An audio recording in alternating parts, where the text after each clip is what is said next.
जगन्नाथ, इतकी वर्ष तुमच्याबरोबर संसार करून मला इतकं तरी कळलंय की तुमच्या मनात काहीतरी सुरू आहे. तुम्ही स्वस्थ बसणाऱ्यातले नाही. तुमच्या मनात, तुमच्या डोक्यात वेगळं काहीतरी सुरू आहे. का सांगत नाही आहात मला? काय झालंय? काय चाललंय मला सांगा. आज त्यांची डुएट राऊंड होती, बरोबर? तुम्हाला संधी होती आणि तुम्ही काहीच नाही केलं. काही म्हणत, पण आपली लेख गायली सुंदर. म्हणजे खरं तर तिच्या गाठणीचं गाणं आलं नाही चिठ्ठीत, पण जे गाणं आलं ना त्याने उत्तम निभावलं. हा, गुणाची आहे माझी लेख. हे तुम्ही मला सांगताय? नाही, मला माहिती आहे सावलीची गाण्यावर श्रद्धा आहे, तिचा आवाजही तयारीचा आहे. पण त्या ताराचं काय? तुम्ही तिला का जिंकू दिलं? काय बोलतीये अलका? अगं त्याशिवाय ती तारा वजे फायनलला कशी जाणार? तारा जिंकली आणि तुम्ही स्वस्थ बसलाय. स्वस्त बसलोय कारण पतंगाची दोर माझ्या हातात आहे. नीट ऐका, उद्या जेव्हा तारा ही स्पर्धा जिंकणार आहे तेव्हा ताराची भव्य मिरवणूक निघाली पाहिजे. आणि हो, नेक्स्ट डे एक जंगी पार्टी ठेवा, मोठा स्वागत समारंभ ठेवा. You got my point? ठीक आहे, तयारीला लागा.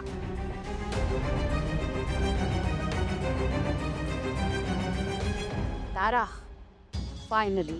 फायनली तो दिवस आलाय ज्याची आपण इतके दिवस वाट बघितली आहे. उद्याचा सूर्यास्त होण्याच्या आत तारा वजे जिंकलेली असेल स्वरयज्ञ पुणे, आणि ती झालेली असेल महाराष्ट्राची महागायिका.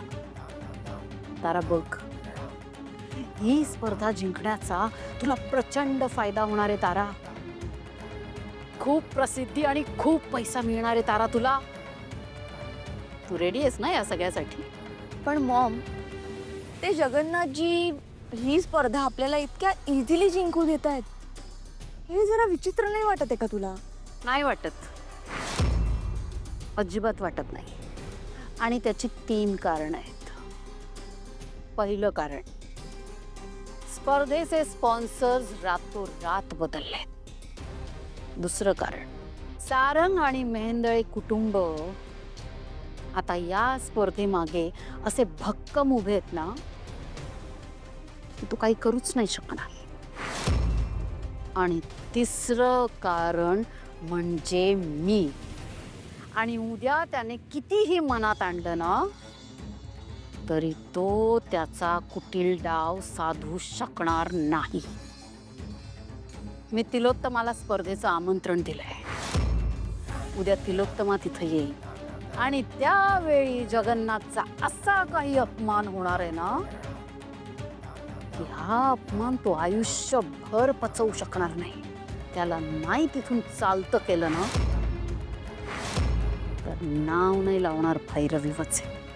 पण एक गोष्ट मात्र छान झाली हा मम्मा, मी गात नाहीये हे तिथे कोणालाच नाही कळलं. आणि कळणारही नाही.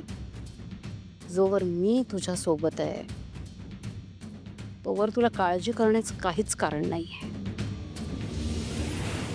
Good night. पण मम्मा, मला फक्त एवढंच टेन्शन आहे की उद्याच्या फायनल राऊंडमध्ये सावलीने काही गडबड नाही केली पाहिजे, बस. तिची काळजी तू करू नकोस तारा. इनफॅक्ट बघ ना, आता तू इथे मस्त रिलॅक्स्ड बसली आहेस, पण सावली ऑलरेडी उद्याची महाअंतिम फेरी जिंकायची म्हणून रियाज करत असेल तिकडे. शेवटी जिंकणार तारा वझेच आहे आणि हेच अंतिम सत्य आहे.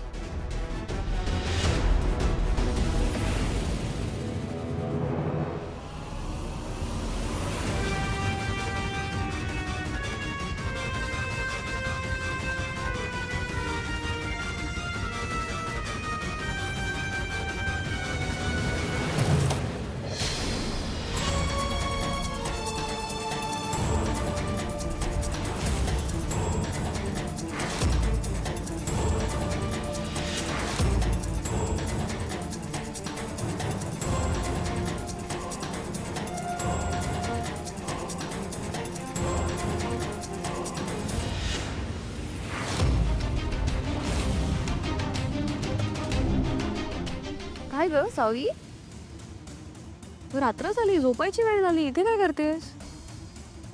घाबरलीस का? काय झालंय? झोप लागत नाहीये का? नाही ते हो झोपायचं आहे. मी खोली आवरत होते ग, बाकी काही नाही. कशाला?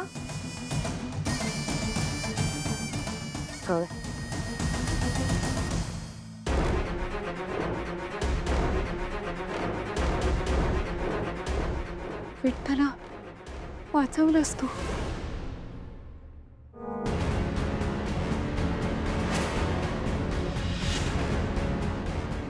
सावली, त्या भैरवी मॅडमचं तुझ्या वाचून का आणलंय ना, हे शोधून काढायला मी उद्या एक खेळ खेळणार आहे. छोटासा खेळ. Just wait and watch.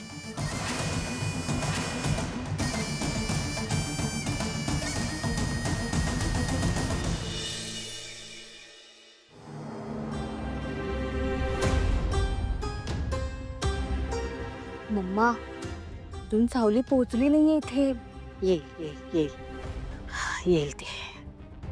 अगं, सावली जर आली नाही तर आपलं गाणं कसं होणार? धारा प्लीज निगेटिव्ह नको बोलू. येईल ते.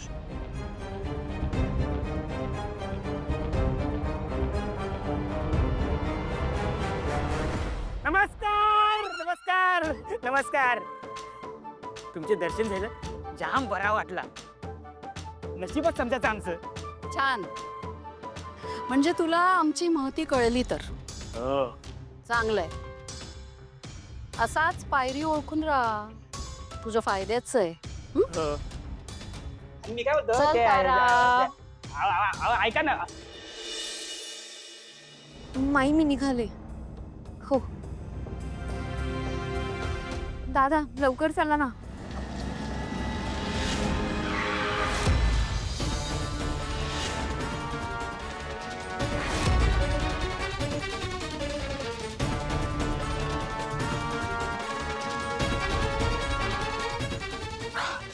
मागून चालवता येत नाही का तुम्हाला? अस्मी, सामी, तू इथे काय करतेस? तुला खूप लागलंय का? हो ना. चल चल ना, आपण हॉस्पिटलमध्ये जाऊया. खूप लागले अगं. तू अगं ऐक ना, मला खरंच नाही. मला काय अगदी लागले, दिसत नाहीये का तुला? माणूसकीच नाहीये सावली. बरं एक मिनिट दादा, ऐका ना, तुम्ही यांना हॉस्पिटलला घेऊन जाल का? वेळ लागले का? मी या बावळट माणसासोबत जाणार नाही. याला गाडी चालवता येत नाही व्यवस्थित. तू चल. मला इंजेक्शनची खूप भीती वाटते. त्यांनी इंजेक्शन दिलं तर काय करू?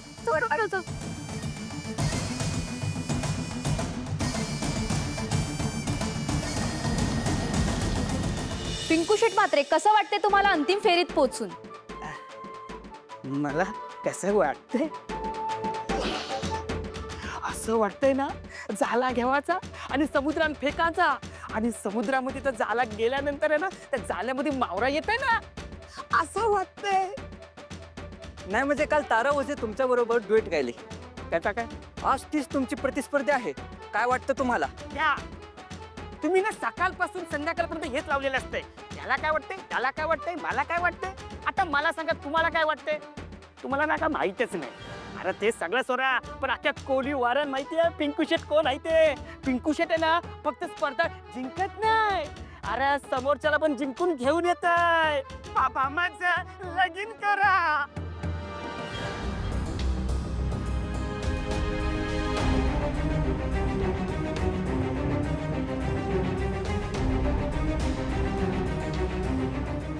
काय झालं मम्मा? सावली फोन उचलत नाहीये. जर ती आलीच नाही तर? तारा, अगं जर ती नाही आली तर इन्सल्ट होईल का सगळ्यांसमोर माझा? मम्मा कमॉन तारा, प्लीज इतकं निगेटिव्ह बोलू नको. येईल ती.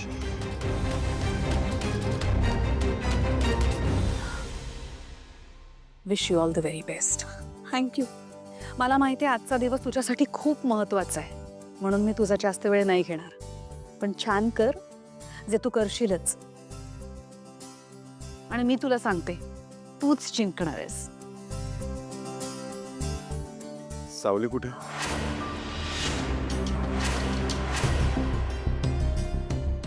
काय माहित. आय मीन बघ ना, खरं कार्यक्रम सुरू होण्याची वेळ झाली. तिने आतापर्यंत पोचायला होतं इथे. काय फरक पडतो? नाही, ती जर का इथे आली नाही तर काय फरक पडेल? तिने ताराची सगळी तयारी करून दिली असेल ना. आणि उलट मी तर म्हणते ती नाहीये ना, ते बरंच आहे. आपली तारा जिंकेल तरी. आणि तिला सुद्धा कळू दे, तिच्या वाचून तुम्हा दोघींचं काहीही अडत नाही. नाही अगं, तसं नाही आहे. म्हणजे तारा रेडी आहे, पण बाकी तिचं सगळे चेंजेस, मेकअप, सगळं सेटअप ती बघते ना, त्यामुळे जरा टेन्शन होत आहे. आली कशी नाही आहे अजूनही. सावली आमच्या आधी निघाली होती.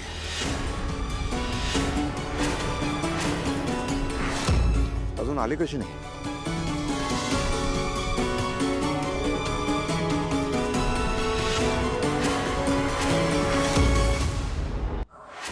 हा फार काही लागलेलं नाहीये. मी तुम्हाला एक पेन किलरचं इंजेक्शन देतो. नाही नाही, नको नको, पेन किलरचं इंजेक्शन नको नको.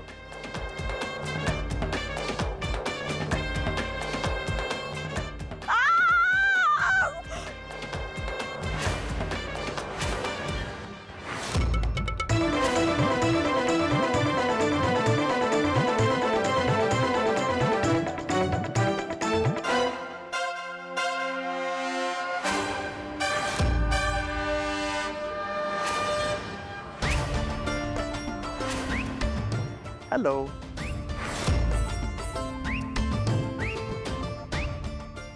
कोण तुम्ही आणि सावली कुठे आहे? Good question. त्याचं काय झालं, चिमणी आली होती आणि तिच्या पंखावर बसून सावली भुरकन उडून गेली. कोण आहात तुम्ही आणि तुम्ही माझा हात का धरला? कलियुग रे बाबा, घोर कलियुग. तिचं करावं भलं, ती म्हणते माझा हात का धरला. हरकत नाही. सावली हातातून कशी निसटली? आता ऐश्वर्या मॅडम जाम चिडणार आहे माझ्यावर.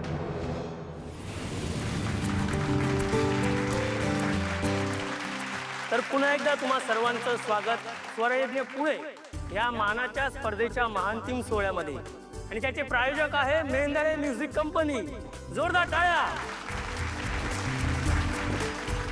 आपल्या कार्यक्रमाचे प्रमुख पाहुणे यांना मी रंगमंचावर आमंत्रित करतो. रूपम कॉस्मेटिकचे CEO सारंग मेहंदळे, कंपनीचे सर्वेसर्वा तिलोत्तमा मॅडम आणि सोम मेहंदळे यांना त्यांनी स्टेजवर यायचं आहे.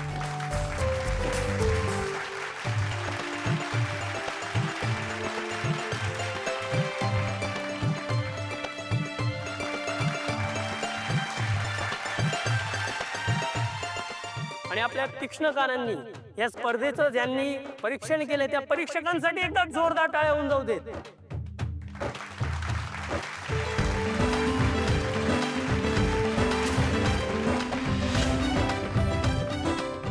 मी मान्यवरांना विनंती करतो की त्यांनी स्थानापन्न व्हायचंय. आपण कार्यक्रमाला लवकरात लवकर सुरुवात करूया.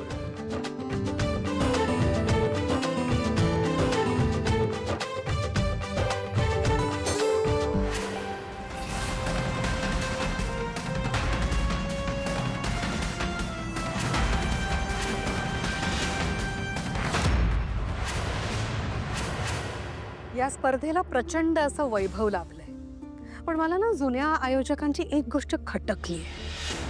एका हिऱ्याची पारख जशी सोनाराला असते, तशी खऱ्या कलेची पारख एका खऱ्या कलाकारालाच असू शकते.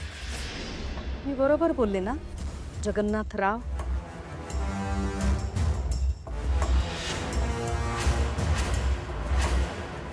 नाही म्हणजे तुम्हाला पटतंय ना?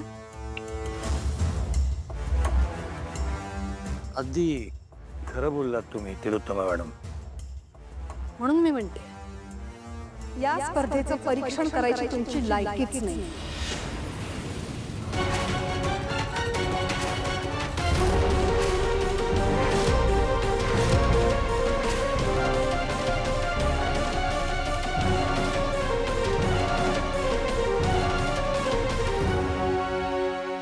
चला, जगन्नाथजी चाललेत. हो, पण सावली यायची आहे ना अजून. नाही, अगदी बरोबर आहे. मला तुमचं म्हणणं पटतंय. म्हणजे खरं तर मी आयोजकांना नकारच दिला होता, पण आतापर्यंत इतक्या लोकांचं भविष्य घडवलंय याची जाणीव ठेवून त्यांनी मला हा मान दिला होता. पण हरकत नाही, तुम्हाला असं वाटतंय ना की मी परीक्षण करण्याच्या लायक नाही, त्यामुळे मी मागे बसतो आणि गाण्याचा आनंद घेतो, कारण माझं कलेवर प्रेम आहे. धन्यवाद.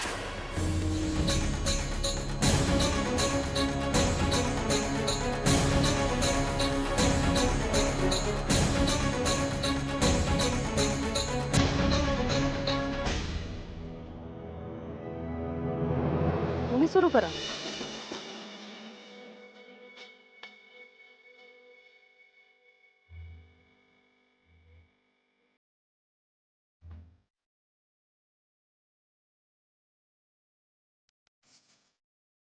अगं कुठे राहिली ही मम्मा? येईल येईल, थोडा वेळ वाट बघूया, येईलच.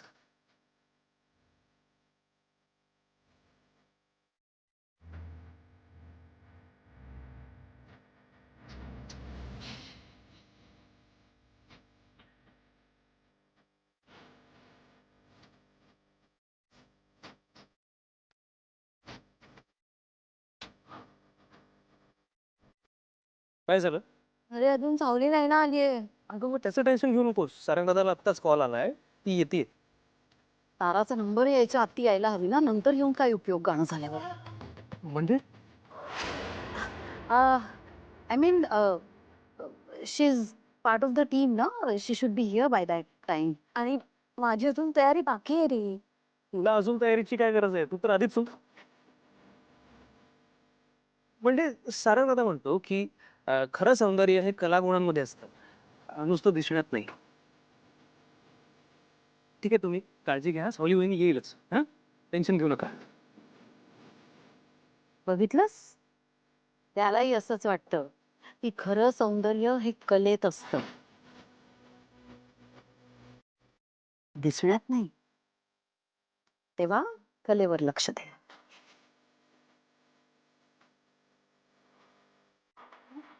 ठेवतीस तू.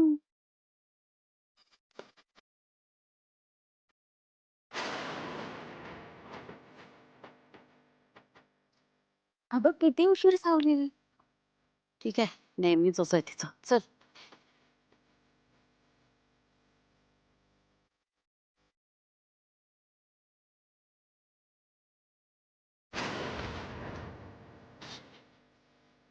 तर दारी